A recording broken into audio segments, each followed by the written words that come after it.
Hi, writers. Today is Tuesday, December 18th, and today you're going to be reading and writing. If you are watching this before 11 o'clock, then you should stop the video and open up your reading books to read until 11 and then write a half-page response. Now, we are going to talk about your next step in writing. Writing fiction, all right, hang on.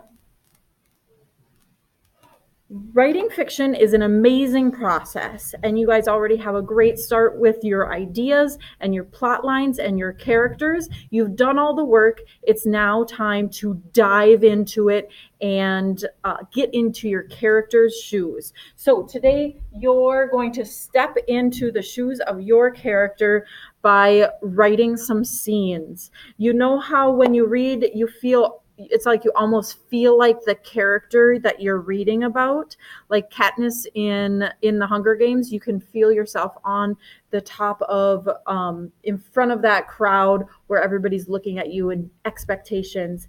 Or with the narrator with 13 and a half, when she's kneeling beside her friend, and they have the little funeral for the bird. You can almost feel how the character is feeling. That is because the writer got into the character's shoes, and therefore the reader can now get into the character's shoes as well. It's not enough for a writer to tell a person about a place. They must give the illusion of being the person ourselves. A basic failure is much writing is the failure of the writer's imagination. He is not with it, not trying hard enough to live from moment to moment if he's not in the skin of the character. So what you need to do is try and get into your character's skin. Today I'm going to read the latest installment that I've written about my story to show you how I've gotten into my character's shoes, to hope that my readers can also get into my character's shoes. So I left off yesterday here, and so I'm at the restaurant with Ricky. Then I realized I can't take away the words I said to my mom on the phone. Memories of my conversation flooded over me. I didn't know where I was at that moment until Stella, it was Ricky's voice. Hey, what's your schedule today? Are you okay? You just left me for a minute. Oh, sorry. I'm going to Tainan for a tutoring swap that I set up with a banker there. She's teaching me the Chinese verbs that will help with going on trips around the country. I lied. I don't have anything planned for my day, but why did I lie?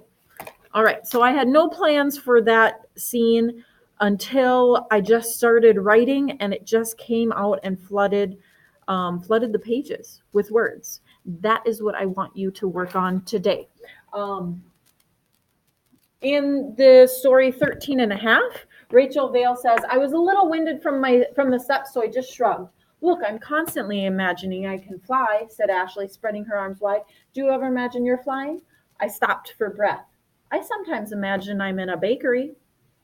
So those kind of words that she put on there aren't on her plot line. They're not something that you think of before you start writing, but as you're writing, it just comes to you.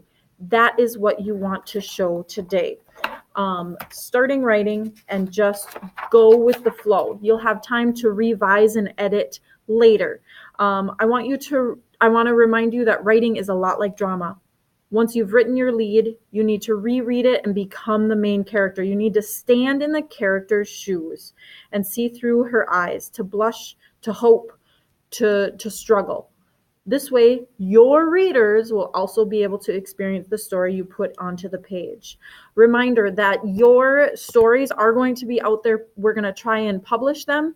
We'll send them off for publication for online magazines. So put your best writing forward. You are 7th graders. You are the best writer right now, right here, than you have ever been.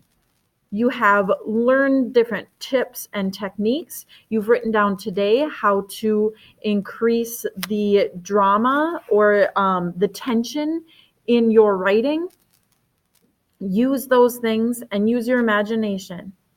I want you to take out your writer's notebook and write for the rest of the hour. And at the end of the hour, you will do the exit ticket. The exit ticket, there's only 3 questions. The first one is your name. Second one is what you learned. The third one is the same as yesterday. Some of you did not say why it was your favorite story. If you did not say why, I need you to give me the why those students have your favorite story from Google Classroom. So if you need to go back to Google Classroom, do that. If you have any questions, raise your hand. Please do not disrupt or disturb other students. No throwing things in the library because that is just a school rule. I didn't make it up, and it just makes sure that everybody stays safe. So no throwing things.